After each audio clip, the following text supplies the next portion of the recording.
لبيك اللهم لبيك لبيك لا شريك لك لبيك إن الحمد والنعمة لك والملك لا شريك لك. Masjidil Haram di Kota Mekah merupakan salah satu bangunan yang pertama yang dibina oleh para malaikat sebelum terciptanya manusia lagi. Bahkan ketika Nabi Adam AS diturunkan ke muka bumi, Allah telah memerintahkan kepada Nabi Adam AS untuk membina sebuah bangunan sebagai tempat ibadah. Dan ianya merupakan bangunan yang pertama yang didirikan oleh manusia seumpamanya. Oleh kerana Kaabah menjadi tumpuan manusia ketika itu, maka ianya menarik kepada kemarahan Abrahah yang merupakan penguasa di zamannya. Maka dia telah melancarkan satu serangan ke atas kota Mekah sebelum kelahiran Nabi SAW. Abrahah telah menyediakan ratusan ekor gajah, ribuan para prajurit untuk hadir daripada Yaman menuju ke kota Mekah semata-mata ingin merobohkan Kaabah. Namun Allah Subhanahu Wa Taala telah menggagalkan rancangan Abrahah untuk merobohkan Kaabah dengan mengirim dan mengutuskan burung ababil yang mana terdapat di paruhnya batu-batu yang menghentam tentera Abrahah, yang akhirnya mereka berguguran seperti mana daun kering yang jatuh. Tahun di mana peristiwa itu berlaku adalah pada tahun 571 Masihi, disebut sebagai tahun gajah, iaitulah tahun kelahiran Nabi Muhammad SAW.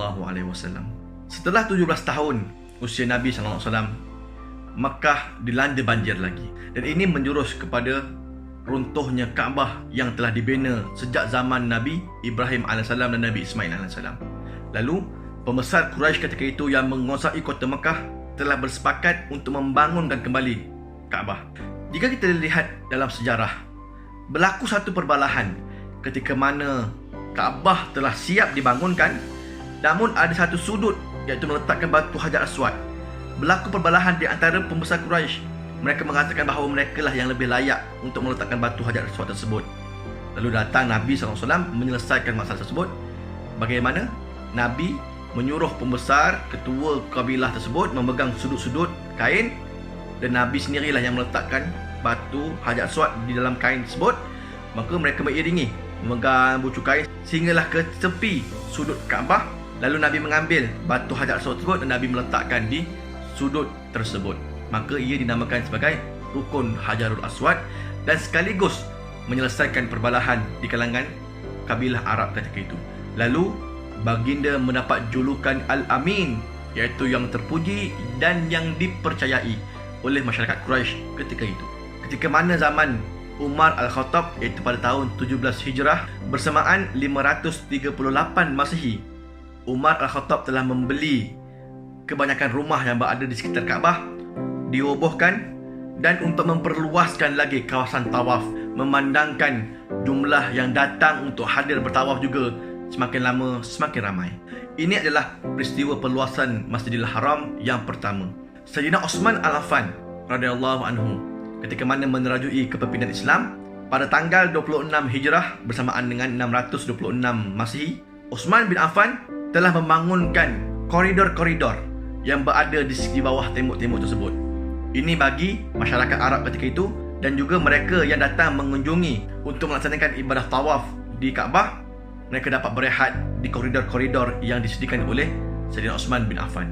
Pembesaran yang dilakukan oleh Sayyidina Osman bin Affan ini mencakupi 20,100 meter persegi. Kemudian pada tahun 65 Hijrah bersamaan 684 Masihi, Abdullah bin Zubair telah membesarkan lagi dengan menambahkan 4,050 meter persegi untuk memperluaskan lagi Masjidil Haram. Perluasan ini terus berlangsung zaman berzaman. Pada tahun 137 Hijrah bersamaan dengan 754 Masihi, Khalifah Abbasiyah ketika itu telah menambahkan lagi pembesaran Masjidil Haram dengan ukiran-ukiran di dinding-dinding, di pintu-pintu untuk menghiasi Masjidil Haram untuk kelihatan lebih cantik. Pada tahun 160 Hijrah bersamaan 776 Masihi, Khalifah Al-Mahdi ketika itu telah membesarkan di bahagian timur, selatan dan juga utara Masjidil Haram.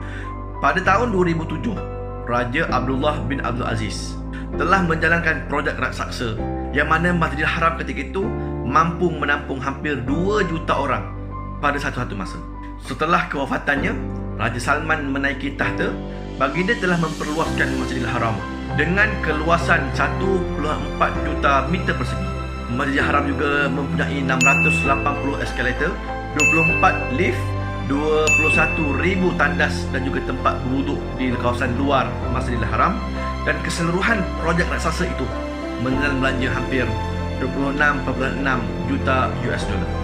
Ini bagi memberi keselesaan kepada hampir 4 juta masyarakat yang datang membanjiri kota Mekah pada musim haji khusus.